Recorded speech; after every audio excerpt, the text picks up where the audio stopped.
Welcome to our channel. నేను మీ ప్రశాంత్. సంక్రాంతికి వస్తున్న మూవీ వెంకటేష్ గారు నటించిన ఈ మూవీ మరి ఎలా ఉంది, అసలు మరి ఆ బీజిఎమ్స్ కానివ్వండి, ఆ స్టోరీ కానివ్వండి, మళ్ళీ వెంకటేష్ గారు అంటే కామెడీ టైమింగ్, మరి ఈ కామెడీ టైమింగ్ ఎలా ఉంది, సో దీని గురించి అయితే పూర్తిగా మాట్లాడేందుకు ప్రస్తుతం మనతో పాటు అయితే సినీ క్రిటిక్ దాసరి విజ్ఞాన్ గారు ఉన్నారు. నమస్తే అండి. నమస్తే సార్. మూవీ అయితే మీరు చూడడం జరిగింది. అసలు మరి మూవీ ఎలా ఉంది? ఆల్రెడీ దీనికన్నా ముందు 2 మూవీస్ వచ్చాయి, ఇప్పుడు కామన్ అయిపోయింది.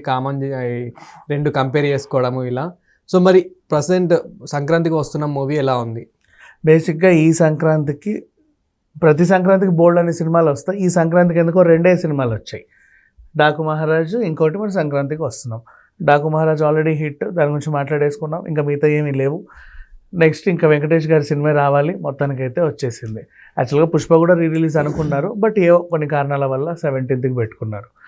అండ్ అనిల్ రావిపూడి గారి సినిమాల గురించి ప్రత్యేకంగా చెప్పుకోవాలి అంటే, ఇప్పుడు మనం ఇట్లా రివ్యూ చెప్పేటప్పుడు కూడా చాలా సినిమాల గురించి ఏం చెప్తామంటే, కథ చెప్పి చెప్పకుండా వదిలేసి, అంటే స్పాయిలర్ అలర్ట్ అని వదిలేస్తాం. అప్పుడు నేను ఆగుతాలే, నాకు కామెంట్లు వస్తూ ఉంటాయి, ఎరా ఎందుకు చెప్తున్నావు కదంతా అని, తర్వాత సంగతి. కానీ యాక్చువల్గా చెప్పాలి, అనిల్ రావిపూడి గారి సినిమాలో నువ్వు కథంతా చెప్పినా సరే, ఎవరికైనా సరే రిలీజ్ డేనే అయినా సరే వాడు వెళ్ళి 4 సార్లు చూసి వస్తాడు. అలా ఉంటాయి.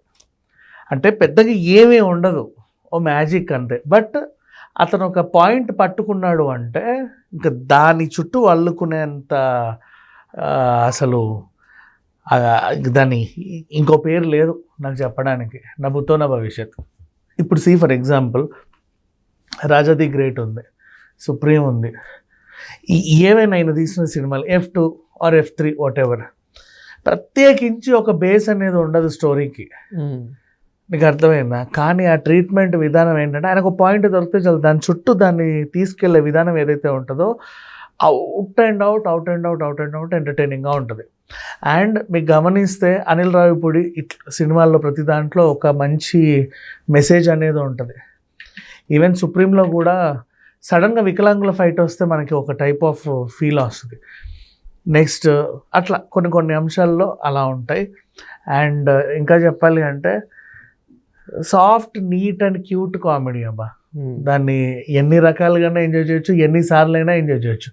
ఇప్పటికీ కూడా ఫర్ ఎగ్జాంపుల్ కావాలంటే రాజా ది గ్రేట్ సినిమాకి సంబంధించి ఓన్లీ కామెడీ సీన్స్ అని యూట్యూబ్లో 40 నిమిషాలకి ఏదో పెడతారు సినిమాలో ఉన్నదంతా. అది చూసినా 10 సార్లు చూడాలనిపిస్తూ ఉంటుంది. సరదాగా అలా కార్లో ఎటన్నా వెళ్తూ అలా ఉంటాయి. ఎందుకు ఇంత చెప్తున్నావు, ఇంతకు ఈ సినిమా ఎలా ఉందో అని అడగాలనుకుంటున్నావు కదా. ఆ విషయానికి వస్తే దీంట్లో స్టోరీ కూడా ఉంది. అండ్ అయ్యో దీని ముందు ఇంకోటి కూడా చెప్పాలనుకుంటున్నా. అనిల్ రావిపూడి సినిమాల్లో ఊరికే ఏ క్యారెక్టర్ని ఆయన తీసుకోడు. చిన్న క్యారెక్టర్ అయినా సరే ఆయన తీసుకున్నాడంటే దానికి పర్ఫెక్ట్ ఎండింగ్ ఉంటుంది. నువ్వు క్యారెక్టర్లను చాలామంది పరిచయం చేసి గాలికి వదిలేస్తారు, క్లైమాక్స్ ఏదో రకంగా రన్ చేస్తారు. కానీ ప్రతి క్యారెక్టర్ నువ్వు తెర మీదకి తీసుకొచ్చావంటే వాడికి పర్ఫెక్ట్ ఎండింగ్ ఇచ్చే దింపేస్తావు. ఇది ఆయనలో ఉండేది. ఇది బాగా గమనించుకోండి. అంటే ఇవన్నీ ప్లస్లే. ఇప్పుడు ఈ కథలోకి వెళ్తే వైడి రాజు, యమధర్మరాజు అని ఒకటి, యాదగిరి రాజు అని ఇంకోటి, ఏ పేర్లన్నా ఆ పేర్లు. ఆయన మంచి చాలా స్ట్రిక్ట్ పోలీస్ ఆఫీసర్, చూసినోడన్నా ఎన్కౌంటర్ చేసుకుంటూ వెళ్ళిపోయేంత అగ్రెసివ్, బ్రూటల్ ఆయన చెప్తాడు. తనకేంటంటే ఈ వ్యవహారం బట్టి సస్పెన్షన్కి గురవుతాడు. అంటే హ్యూమన్ రైట్స్ అనేవి ఒకటి ఉంటాయి కదా, వాళ్ళకంటూ ఇష్టం ఉన్నట్టు పోలీసులు లాఠీ చార్జీలు ఎన్కౌంటర్లు చేయడానికి లేదు. సో అలా సస్పెన్షన్కి గురవుతాడు. ఎలా సస్పెండ్ అయ్యాడు కదా అని చెప్పేసి ఇంటికి వెళ్ళి అదే ఆనందంతో పెళ్లి చేసుకుంటాడు, పిల్లల్ని కంటాడు, హ్యాపీ లైఫ్. ఎప్పుడైతే ఈయన పోలీస్ ఆఫీసర్గా ఉన్నాడో ఆ టైంలో ఒక అమ్మాయితో, అందరి లైఫ్లోనూ ఉంటాయిలేండి ఏదో ఒకటి లవ్ స్టోరీ, ఈయన కూడా లవ్ స్టోరీ ఉంది.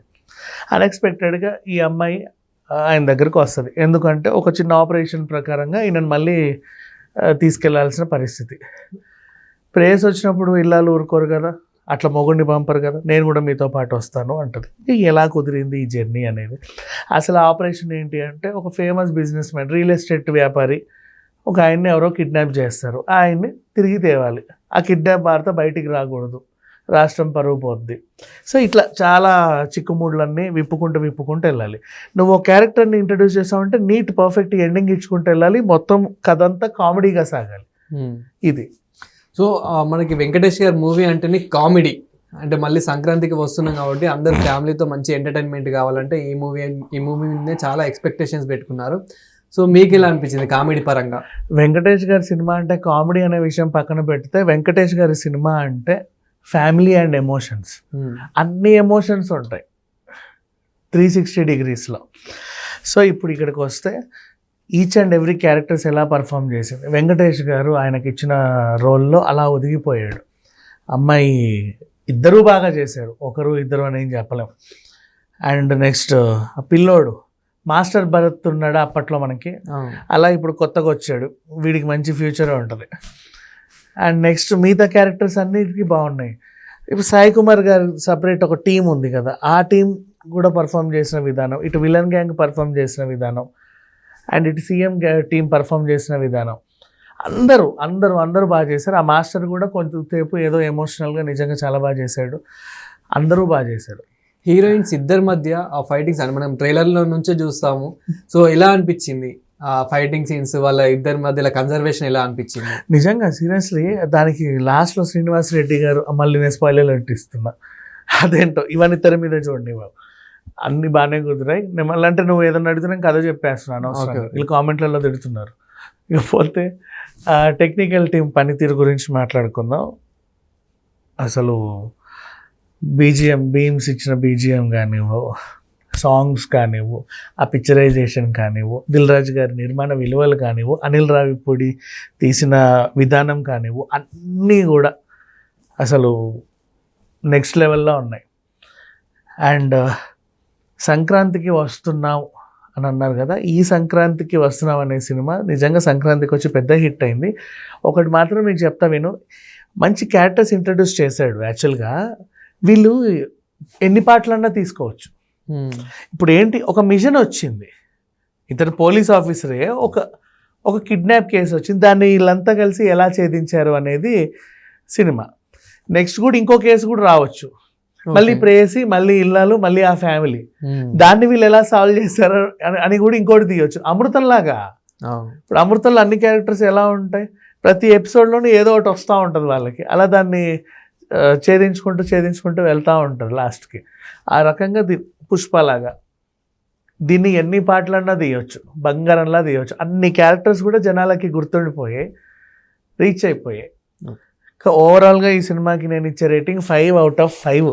అసలు దీంట్లో ఎక్కడా కూడా మైనస్ లేదు. కుర్చీలో కూర్చున్న ప్రతి ఒక్కడు హాయిగా, ఇటు వాళ్ళ అమ్మ, ఇటు వాళ్ళ పెద్దమ్మో, లేకపోతే నాన్నో మామో, అందరితో వెళ్ళి చూసి హాయిగా నవ్వుకొని వస్తాడు. అంతకుమించి ఏం కావాలి చెప్పు? నీకు ప్రతిదానికి ఒక రీజన్ అనేది ఉండాల్సిన అవసరం లేదు. నువ్వు వచ్చి కూర్చున్నావు, నేను ఎంటర్టైన్ చేసిన సినిమా చాలు. తెర మీద గందరగోళం లేదు, అర్థం కాకపోవడం అంటూ ఏమీ లేదు. ప్రతి నిమిషానికి ఏదో ఒక రూపంలో నవ్వుకుంటా సరదాగా ఇంటర్వెల్, అలాగే సరదాగా క్లైమాక్స్. ఇంకేం కావాలి? పండగ అంటే అంతే కదా. అండ్ ఇప్పుడు ఒక మూవీతో కంపేర్ చేసుకోవడం కామన్ అయిపోయింది. ఇప్పుడు మనకి ఈ సంక్రాంతికి 3 మూవీస్ వచ్చాయి. ఈ 3 మూవీస్లో ది బెస్ట్ అంటే మీరు ఏం చెప్తారు? సంక్రాంతి 3 సినిమాల్లో పుష్ప పోస్ట్పోన్ అయింది, ఇంకా మిగిలింది సంక్రాంతికి 2. ఒకటి డాకు మహారాజు, ఇంకొకటి మన వెంకటేష్ గారి సినిమా. రెండిటికి 2 super hit. Next Pushpa additional minutes add చేసి రేపు 17th ఎలా ఉంటుందో చూడాలి. 3 సినిమాలు హిట్ అనే చెప్పుకుందాం, ఇంకేముంది. థ్యాంక్ యూ అండి.